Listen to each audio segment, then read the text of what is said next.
The billionaire was horrified to discover that his teeth were unnaturally white.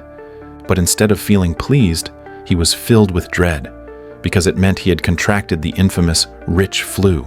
This bizarre virus only targeted the wealthy. Upon seeing he was infected, the passengers on the plane opened the cabin door and threw the unfortunate billionaire out, plummeting him toward the ground like a discarded object.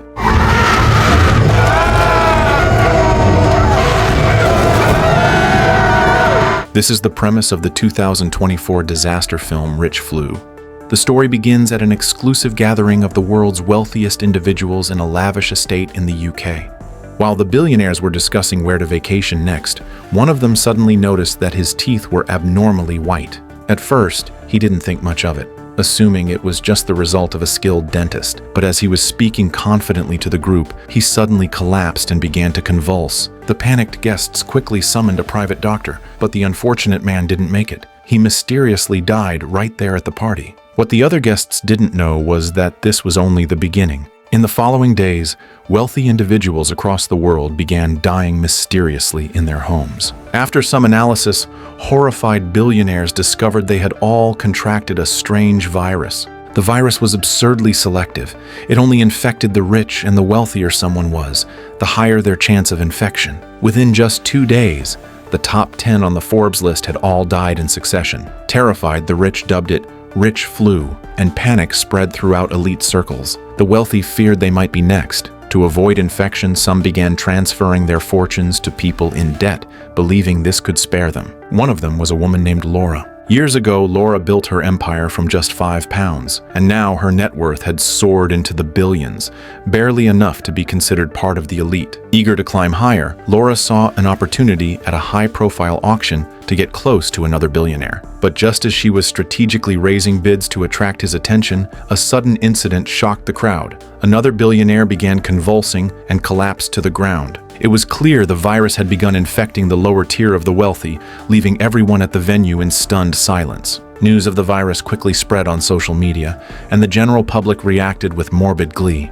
Many saw it as divine punishment, declaring that all the rich deserved to die. Watching the chaos, Laura felt a deep sense of unease. She feared she might be next. And the more she feared, the more her fears came true. On her way home, she received a call from her business partner, who informed her that their company's stock had suddenly skyrocketed. Her net worth had now reached over £2 billion. The partner suspected that someone was manipulating the market to inflate their wealth and shift the virus onto others. Hearing this, Laura panicked even more. The billionaire who collapsed earlier that day was worth just $1.5 billion, less than her current valuation. That meant she would likely be the next target. Back home, Laura checked herself carefully but found no signs of infection. Just as she was struggling to decide what to do next, 3 fully armed soldiers showed up at her door. They claimed to be part of the disease control unit and said she needed to be quarantined due to the incident earlier that day. Only after confirming she wasn't infected would she be allowed to leave. Laura pretended to cooperate, saying she needed to grab a few personal items. The soldiers agreed without suspicion, but once inside, Laura had no intention of going to the hospital. Instead, she slipped out the window and fled. Out on the streets, she was shocked to find that the virus had already reached the upper echelons of society, and all of London was now under lockdown. Authorities ordered everyone to stay indoors, and with nowhere to go, Laura contacted a friend. The friend told her that every country around the world had declared a state of emergency, and some wealthy elites were planning to flee to impoverished countries in Africa. Realizing Africa might be her only safe haven, Laura made up her mind to escape. With her friend's help, she secured a ticket to Barcelona. Her plan was to pick up her daughter there and then fly to Africa. As soon as Laura arrived at the airport, she saw a crowd of billionaires arguing in front of a private jet. It turned out that all commercial flights had been grounded by the authorities, and the rich were using their privilege to fly to Africa. But there were too many wealthy people, and not enough seats. An elderly woman insisted on bringing her pet dog, which angered another billionaire.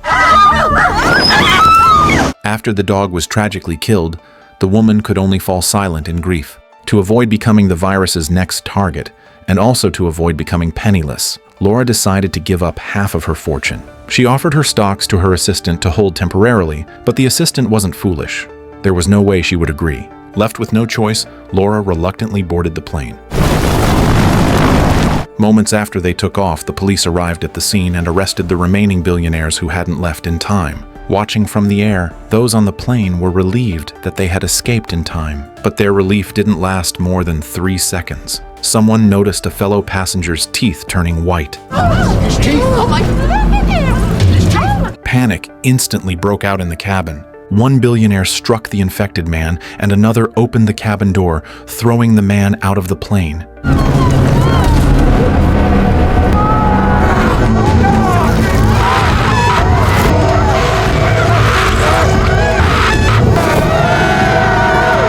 Once he was gone, the others quickly checked each other. Only after confirming no one else was infected did they breathe a sigh of relief. Laura turned on her phone and was shocked to see that the world had descended into chaos. Some billionaires, desperate to avoid infection, had begun destroying their own fortunes. They burned down factories, blew up luxury cars. But without factories, ordinary people lost their jobs, and society collapsed overnight.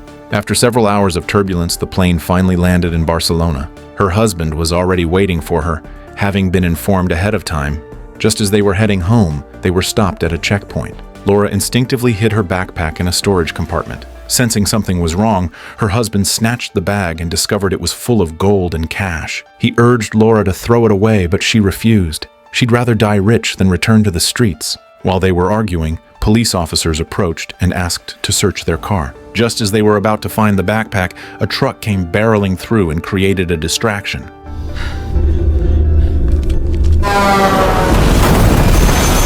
Thanks to the truck, they escaped. They picked up their daughter and left home, just as riots broke out across the city.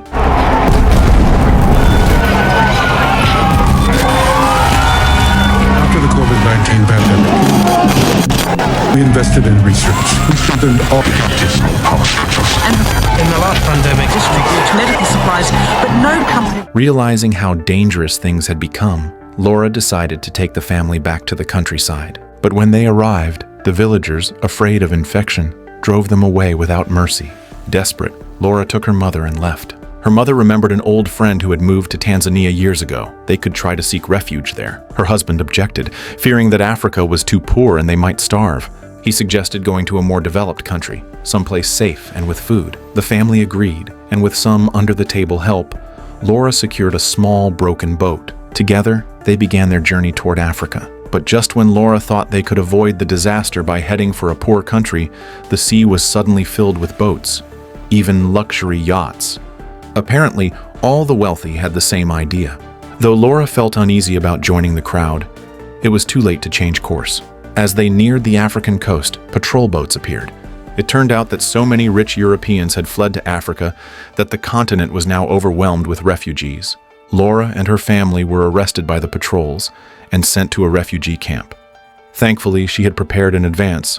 She traded some gold for a tent, sparing the family from sleeping in the open. But just when Laura thought they might have escaped the worst, her husband's teeth began to turn white. He revealed the truth. When the outbreak first began, a billionaire had transferred all his wealth to him. Before he could enjoy it, the virus broke out, and he didn't dare tell Laura. Now infected, he decided to sacrifice himself. He asked Laura to transfer all their assets to him so their daughter would still have support, but Laura had accidentally lost the stock agreement during their escape. While the couple struggled over what to do, screams erupted from the tent. 2 thugs had targeted their daughter. Laura grabbed a stone and killed them both without hesitation.